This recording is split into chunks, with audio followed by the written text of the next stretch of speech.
La atención es la capacidad que tenemos nosotros de poder seleccionar los estímulos que son pertinentes, de focalizarnos en ellos, de inhibir estímulos que no son relevantes, de tener cambios ágiles de una actividad a otra sin perder el hilo conductor de la actividad y de poder alternar o dividir en un momento dado los recursos cognitivos para trabajar y atender, digamos, en varios momentos o retener la información que necesitamos para poder operar. La parte de concentración es cuando tenemos la habilidad para nosotros, con todos estos recursos, focalizarnos en un punto específico, mantenernos por un tiempo prudente en una actividad y ser capaces de ejecutar de manera organizada. Entonces ahí hemos tenido un proceso de concentración suficiente que nos permite dar resultados, ser eficientes. En el proceso de atención nosotros lo primero que hacemos es seleccionar estímulos.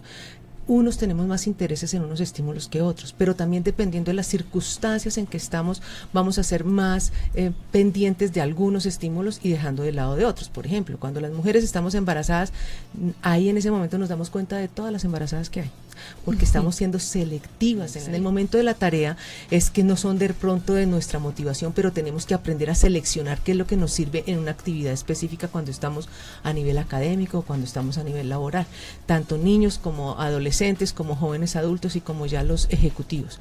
Entonces necesitamos aprender a seleccionar para poder focalizarnos. Sostener es tener la capacidad de mantenernos por un tiempo prudente, de acuerdo a la edad, de acuerdo a la organización que nosotros tenemos, un tiempo prudente para ser efectivos realizando una tarea.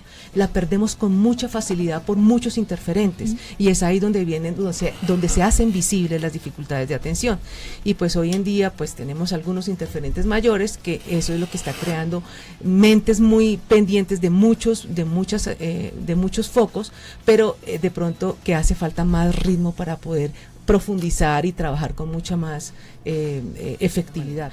Cuando hablamos nosotros de la atención alterna, pues es sencillamente una parte de flexibilidad que necesitamos en un momento dado para poder atender en un instante otra actividad, o sea, salirnos de la tarea para atender otra actividad, pero tener la capacidad de retomar rápidamente. Es decir, y por último, pues la atención dividida, que es básicamente como un recurso cognitivo que necesito yo de tener mi mente en varios focos al mismo tiempo mientras hago el procesamiento mental.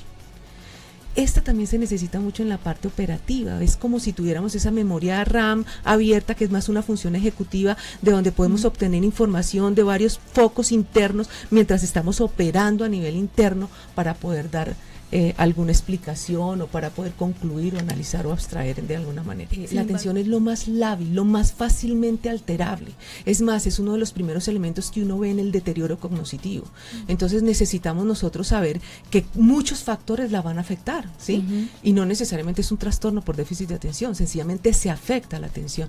Entre esos factores pues también está aquellas personas que consumen alcohol, aquellas personas que pues obviamente mantienen en estado de sustancias, de consumo de sustancias, en estrés. El estrés afecta muchísimo la atención porque obviamente se afecta las rutinas o los buenos hábitos de sueño, no dormimos lo suficiente por estar pegados incluso a todo lo que son nuestros sistemas, por estar conectados a los chats, por estar manejando una mente completamente activa, pero que no descansa.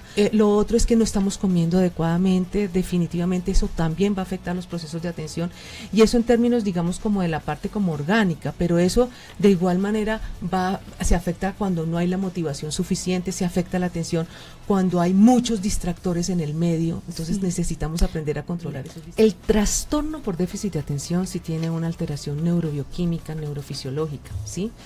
Pero las alteraciones en la atención son múltiples sin llegar a ser trastorno, y esos son por hábitos, por malos hábitos. Pero el trastorno por déficit de atención definitivamente ya es porque hay una alteración neurobioquímica en la parte del lóbulo frontal, se desorganiza, desde incluso la parte del tronco cerebral, no hay una buena organización en las sensaciones, y eso afecta directamente todo lo que es la organización cerebral. Entonces hay una falta de inhibición o de control del impulso, del control de inhibir otros estímulos que no son relevantes. El caso es que sí hemos encontrado en las estadísticas que incluso un 70% se puede hablar que es de carga genética, o sea, son organizaciones cerebrales que vienen de carga genética, sino que se están haciendo más evidentes hoy en día. Pero hay otro 30% o incluso de pronto un poco más y menos genético, que son elementos que ocurren muy en pre, peri y postnatales, o sea, en el momento del embarazo, en el momento del parto o en el momento de los primeros años de vida. Digamos que aquí lo que pasa es que pues hacemos actividades diferentes en momentos diferentes y estamos haciendo estimulación, pero sí puede haber una sobreestimulación y hay agotamiento. Y realmente la fatiga, la saturación, pues genera un niño que no puede ser como competente a todo. Sin embargo, sí hay de aprovechar esos tiempos, porque es una etapa muy interesante de los 7 a los 12 años, en donde las actividades organizadas y digamos como reguladas pueden generar muy buenas destrezas, ¿sí? Pero no sobresaturarlos. O sea, volver a tener en cuenta que la atención es uno de los elementos más lábiles a cualquier evento que ocurra a nivel externo. Por ejemplo, es muy común encontrar al niño con déficit de atención y dificultades a nivel del aprendizaje, pero hay que diferenciarlo de un trastorno específico del aprendizaje. Cuando hay un trastorno de la dislexia o de la lectoescritura, es evidente que el niño no puede leer la palabra, mientras que el niño con déficit de atención puede perfectamente leer palabras. El problema es cuando le toca un texto largo, orientado, coordinado y sostenido. A nivel emocional, por ejemplo, se pueden encontrar los trastornos depresivos, los trastornos de ansiedad, o puede darse los obsesivo-compulsivos, los dichosos TOC, todo esto, pero también nada más que haya alteraciones a nivel familiar, o sea, eso ya también me va a generar a mí un componente emocional y comportamental diferente, y eso no es trastorno por déficit de atención, pero se va a ver afectada la atención.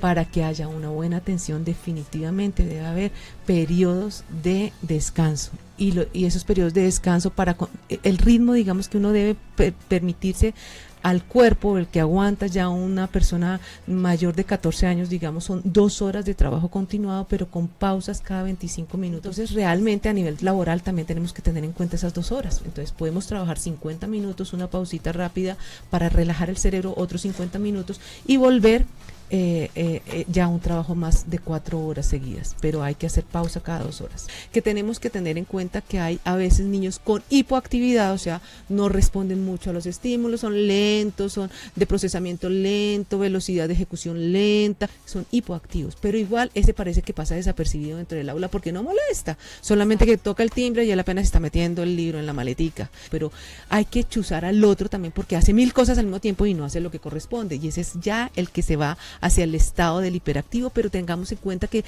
de ahí, del término medio al hiperactivo, hay muchas posibilidades, hasta pasar por inquieto, por algo acelerado, hasta llegar realmente al término hiperactivo. Esa parte es cuando el niño, pues ese niño hipoactivo tiende a ser como demorado en responder, tiene un lapso de respuesta mayor, ¿sí? Pero el niño hiperactivo, por el contrario, antes de terminar la pregunta ya está respondiendo.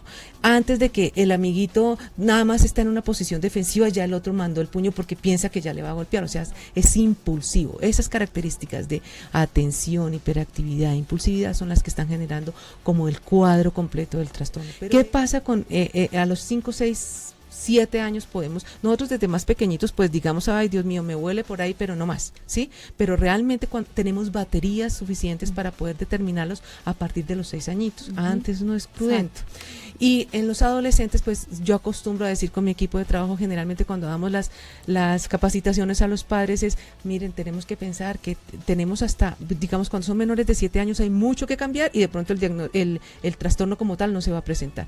Después de los 6 años puede que esté, pero nosotros desarrollamos muchas estrategias y muchas formas para poder organizarse mejor ese cerebro, y tenemos un cerebro de 7 a 14 años que todavía es muy susceptible a todo lo que se haga para que mejore su funcionalidad. Pero después de los 14 años sí nos toca que la novia nos ayude y que más adelante será la esposa y la secretaria, porque pues realmente pues ya son lo que tenemos que hacer, son estrategias de compensación. En el adulto tiene que entender muy bien qué es lo que pasa, cómo funciona su cerebro, cuál es el mejor canal para que pueda funcionar mejor. Bueno, mira, realmente el déficit de atención se mantiene en la vida, lo que pasa es que se aprende a trabajar. Nuestro deber es comprometernos con ellos, creer en ellos, saber que sí hay la posibilidad de cambio en la forma, aunque la dificultad o el interferente en la atención continúe. A nivel de terapia pido el favor a todas las terapeutas que busquemos otras alternativas, que no sea solamente la terapia tradicional, sino que, como bien decíamos aquí, la arteterapia también es una posibilidad, y otra cantidad de formas de que nuestros niños logren, y nuestros niños y nuestros adolescentes y nuestros adultos logren ser más efectivos y más felices, sobre todo en la vida.